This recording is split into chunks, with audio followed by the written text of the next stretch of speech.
High guys, welcome back to my channel.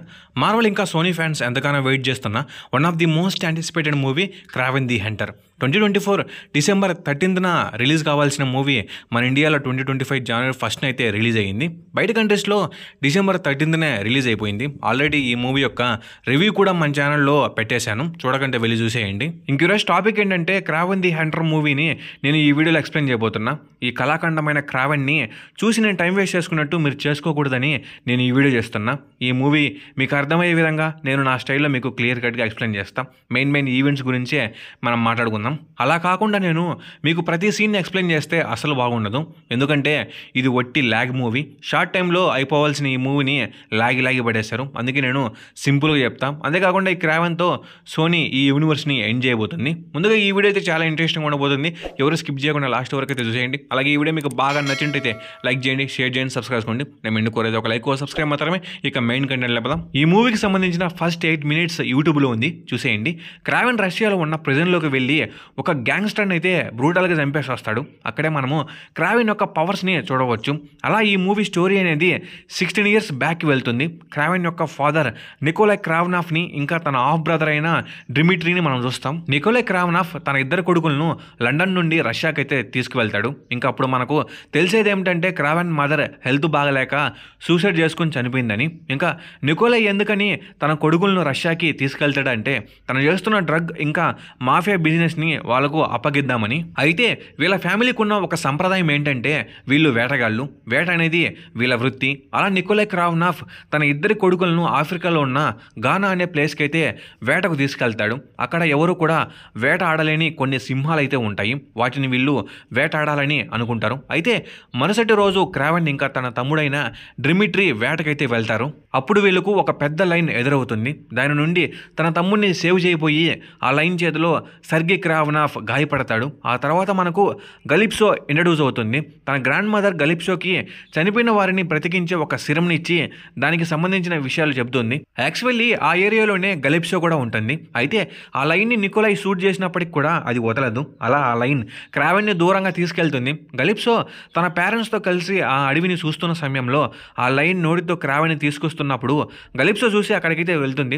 ఇంకా ఆ line క్రావెన్ని అక్కడే వదిలేసి వెళ్ళిపోతుంది. ఇంకా గలిప్సో తన దగ్గర ఉన్న ఆ సిరంని క్రావెన్కి తాపి హాస్పిటల్కి అయితే తీసుకెళ్తుంది. అలా క్రావెన్ చనిపోవాల్సిన వాడు ఆ సిరం వల్ల బ్రతుకుతాడు. అదేవిధంగా లైన్ బ్లడ్ క్రావెన్ బ్లడ్ సెల్స్తో కలవడంతో అతనికి సూపర్ పవర్స్ అయితే వస్తాయి. ఆ తర్వాత సర్గీని తన ఫాదర్ ఇంటికి అయితే తీసుకెళ్తాడు. సర్గీ ఇంటికి వెళ్ళి చూసేసరికి తన ఫాదర్ సర్గీ మీద అటాక్ చేసిన ఆ లైన్ని చంపేసి దాని తలను షో కోసం పెట్టి ఉంటాడు. అయితే తన ఫాదర్ యొక్క క్రూయాలిటీ చూసిన సర్గీ తనని ద్వేషించి ఇంటి నుండి పారిపోతాడు. ముందు నుండే సర్గీకి తన ఫాదర్ అన్న తను చేసే ఈ ఇల్లీగల్ బిజినెస్ అన్న అసలు ఇష్టం ఉండదు. అలా సర్గీ అడవిలోకి వెళ్ళి అక్కడే బ్రతకడం మొదలు పెడతాడు. ఇంకా సర్గీ తన పవర్స్ గురించి తెలుసుకుంటాడు. యానిమల్స్ని అర్థం చేసుకోవడం స్టార్ట్ చేస్తాడు. అప్పుడే సర్గీ కాస్త క్రావెన్గా చేంజ్ అవుతాడు. అయితే అదే సమయంలో కొంతమంది హంటర్స్ కొన్ని యానిమల్స్ని చంపడం చూస్తాడు. అందుకు క్రావెన్ ఆ హంటర్స్ని బ్రూటల్గా చంపేస్తాడు. ఇంకా అప్పటి నుండి క్రావెన్ ఫారెస్ట్ని అందులో ఉన్న యానిమల్స్ని సేవ్ చేస్తూ హంటర్స్ని చంపుతూ ఉంటాడు. తర్వాత స్టోరీ అనేది ప్రజెంట్కి అయితే వస్తుంది. క్రావెన్ ఆ సిటీలో ఉన్న మొత్తం గ్యాంగ్స్టర్స్ని లేపేద్దామని ఒక పెద్ద లిస్ట్ని అయితే రెడీ చేసుకుంటాడు క్రావెన్. అలాగే తనను 16 years బ్యాక్ కాపాడిన గలిప్సోని క్రావెన్ ఒక ఫినరల్లో కలుసుకుంటాడు. ఆ ఫినరల్ గలిప్సో యొక్క ఫ్రెండ్ ఇది. తన ఫ్రెండ్ని చంపేసి ఎవరో కాదు, క్రావెన్ ఫస్ట్లో ఒకరిని ప్రిజన్లో చంపేస్తాడు కదా, వాడే గలిప్సో ఫ్రెండ్ని చంపేసి ఉంటాడు. అయితే అప్పుడు గలిప్సో ఒక లాయర్గా వర్క్ చేస్తూ ఉంటుంది. ఆ తర్వాత క్రావెన్ ఆఫ్ ఫ్యామిలీ కలుసుకోవడం అయితే మనం చూస్తాం. డిమిట్రీ మాట కోసం క్రావెన్ కలవడానికి అయితే వస్తాడు. ఇంకా అక్కడ డిమిట్రీతో పాటు నికోలై క్రావెనాఫ్ కూడా ఉంటాడు. అలాగే మనకు ఈ మూవీ యొక్క విలన్ అయిన అలెక్సీ ఏకేఏ రైనో పరిచయం అవుతాడు. ఇతను ఒక ఎక్స్పెరిమెంట్ ద్వారా రైనోగా చేంజ్ అవ్వడం అయితే మనం చూస్తాం. అంతేకాకుండా అక్కడ నికోలై యొక్క బిజినెస్కి రైనో పోటీగా తయారవుతాడు. క్రావెన్ ప్రెజెంట్లో చంపిన ఆ గ్యాంగ్స్టర్ ప్లేస్లోకి రైనో అయితే వస్తాడు. అంతేకాకుండా రైనో వరల్డ్లో బెస్ట్ హంటర్ అయిన క్రావెన్ గురించి కూడా వింటాడు. అలాగే ప్రెజెంట్లో ఆ గ్యాంగ్స్టర్ని చంపింది ఎవరని తెలుసుకోవడానికి రైనో ఒక పవర్ఫుల్ అసాసిన్ అయితే అపాయింట్ చేసుకుంటాడు. అతను ఎవరో కాదు, ది ఫారినర్. ఇతను one of the most powerful విలన్లో ఒకడు. ఇతన్ని వే ఆఫ్ కిల్లింగ్ అనేది ఇంట్రెస్ట్గా ఉంటుంది. అయితే ఫారినర్ క్రావెన్ యూజ్ చేసే తన క్లాన్ని ప్రెజెంట్లో కనుక్కుంటాడు. క్రావెన్ ఆఫ్ ఫ్యామిలీ రీయూనియన్ తర్వాత కొంతమంది రౌడీస్ డిమిట్రీని కిడ్నాప్ అయితే చేస్తారు. ఇది తెలుసుకున్న క్రావెన్ వాళ్ళను ఫాలో చేస్తాడు, కానీ వాళ్ళను పట్టుకోలేకపోతాడు. అయితే డిమిట్రీని కిడ్నాప్ చేసింది ఎవరో కాదు, రైనోని.